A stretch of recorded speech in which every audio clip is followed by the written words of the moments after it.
Pada hari ini, tanggal 4 Oktober 1965, kita bersama-sama dengan mata kepala masing-masing telah menyaksikan suatu pembongkaran daripada penanaman jenazah para jenderal kita, ialah 6 jenderal dengan 1 perwira pertama dalam suatu lubang sumur laman.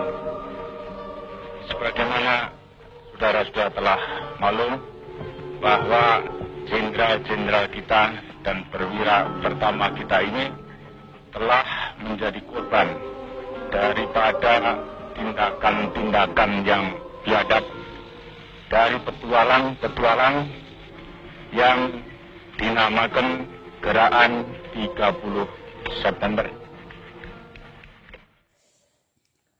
Assalamualaikum warahmatullahi wabarakatuh. Nah, itu tadi merupakan cuplikan video pengangkatan pahlawan-pahlawan revolusi di peristiwa Gerakan 30 September SPKI 1965. Peristiwa ini merupakan salah satu contoh perlawanan melawan disintegrasi bangsa.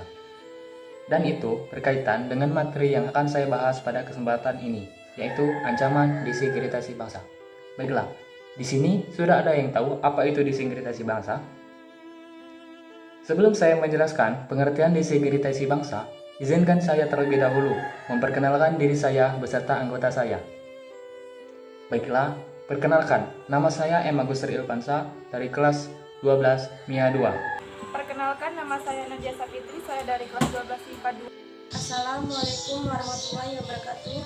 Saya Sylvi Sumalia, saya dari kelas 12 IPA 2. Assalamualaikum warahmatullahi wabarakatuh. Perkenalkan, nama saya Suci Imratu Soleha dari kelas 12 IPA 2. Assalamualaikum warahmatullahi wabarakatuh. Perkenalkan, nama saya Nandung Danito dari kelas 12 IPA 2.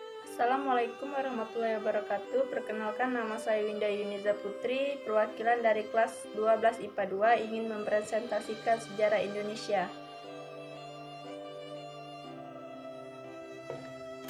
Apa itu disintegrasi bangsa? Udah ada yang tahu belum apa itu disintegrasi bangsa? Nah, baiklah. Disintegrasi bangsa adalah sebuah keadaan tidak bersatu padu yang menghilangkan keutuhan atau persatuan serta menyebabkan perpecahan. Ancaman disintegrasi bangsa terbagi menjadi 3, yaitu 1. Separatisme karena ideologi, 2. Separatisme karena kepentingan, 3. Separatisme karena sistem pemerintahan. Di sini, kami dari kelompok 3 pelajaran sejarah Indonesia akan menjelaskan materi singkat mengenai disintegrasi bangsa dari segi pemerintahan. Konflik dan pergerakan yang berkaitan dengan sistem pemerintahan. A. Pemberontakan PRRI dan Permesta. Munculnya pemberontakan PRRI dan Permesta bermula dari adanya persoalan di dalam tubuh Angkatan Darat, berupa kekecewaan atas minimnya kesejahteraan tentara di Sumatera dan Sulawesi. Hal ini mendorong beberapa tokoh militer untuk menentang Kepala Staf Angkatan Darat atau Kasat. Persoalan kemudian ternyata malah meluas pada tuntunan otonomi daerah.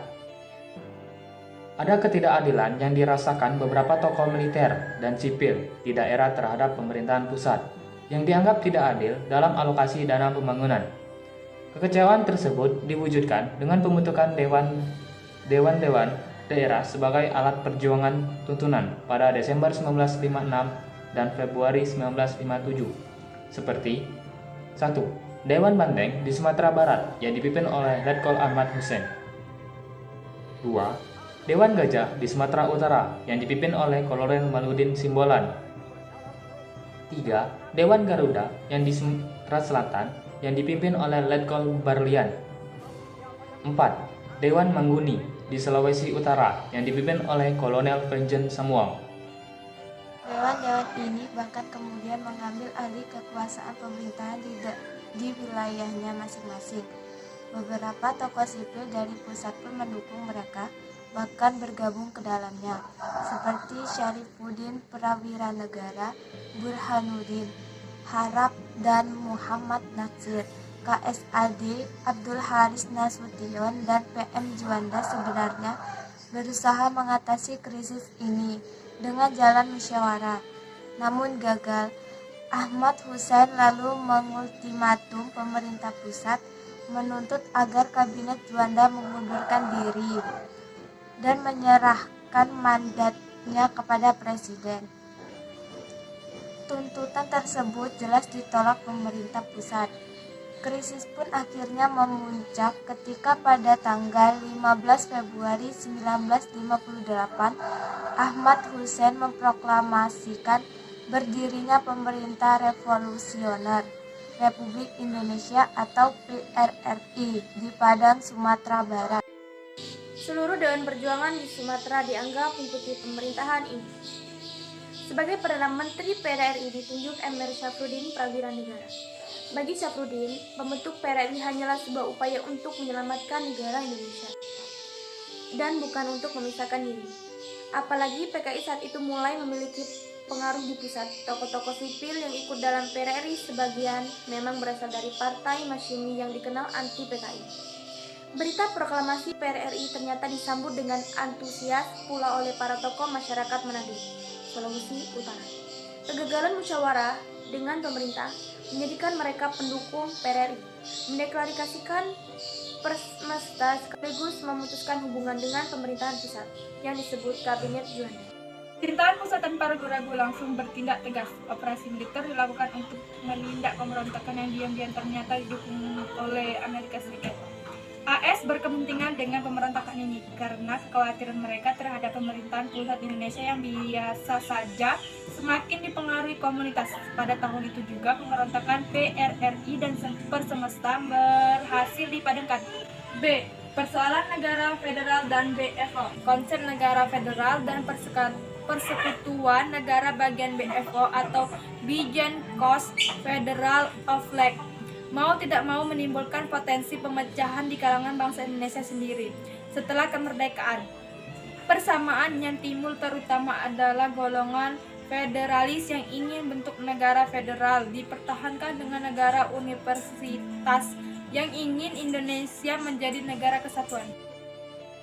Dalam konferensi Malino di Sulawesi Selatan pada 24 Juli 1946 misalnya, pertemuan untuk membicarakan tatanan federal yang diikuti oleh wakil dari berbagai daerah non-RI itu ternyata mendapat reaksi keras dari para politis pro-RI yang ikut serta.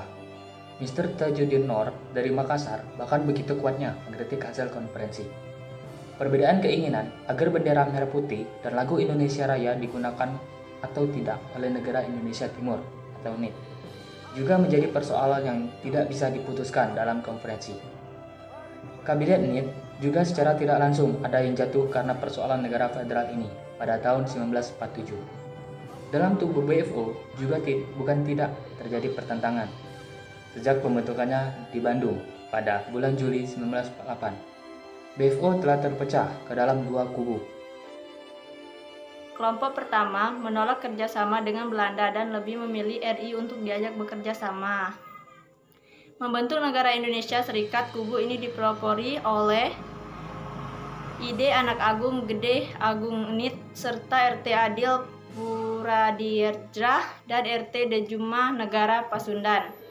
Kubu kedua dipimpin oleh Sultan Hamid II Pontianak dan DRT Mansur Sumatera Timur. Kelompok ini ingin agar garis kebijaksanaan bekerja sama dengan Belanda tetap dipertahankan BPO ketika Belanda melancarkan agresi militer duanya. Pertengkaran antara dua kubu ini kian sengit dalam sidang-sidang BPO selanjutnya. Kerap terjadi konfrontasi antara Anak Agung dengan Sultan Hamid II. Kemudian hari, Sultan Hamid II ternyata bekerja sama dengan APRA Westerling mempersiapkan pemberontakan terhadap pemerintahan RIS. Setelah konferensi Meja Bundar atau KMB 1949, persaingan antara golongan federasi dan unitaris makin lama makin mengarah pada konflik terbuka di bidang militer. Pembentukan Angkatan Perang Republik Indonesia Serikat atau APRIS telah menimbulkan masalah psikologis. Salah satu ketetapan dalam KMB menyebutkan bahwa inti anggota APRIS diambil dari TNI, sedangkan lainnya diambil dari personel mantan anggota KNIL. TNI sebagai inti, APRIS berkeberatan bekerjasama dengan bekas musuhnya yaitu KNIL. Sebaliknya, anggota KNIL menuntut agar mereka ditetapkan sebagai aparat negara bagian dan mereka menentang masuknya anggota TNI ke negara bagian Taufik Abdullah dan AB Lapian 2012. Kasus Apra Westerling dan mantan pasukan KNIL, Andi Agis, bagaimana telah dibahas sebelumnya, adalah cermin dari pertentangan ini. Namun, selain pergolakan yang mengarah pada perpecahan, pergolakan yang bernuansa positif bagi persatuan bangsa juga terjadi. Hal ini terlihat ketika negara-negara bagian yang keberadaannya ingin dipertahankan setelah KMB harus berhadapan dengan tuntunan rakyat yang ingin agar negara-negara bagian tersebut KRI.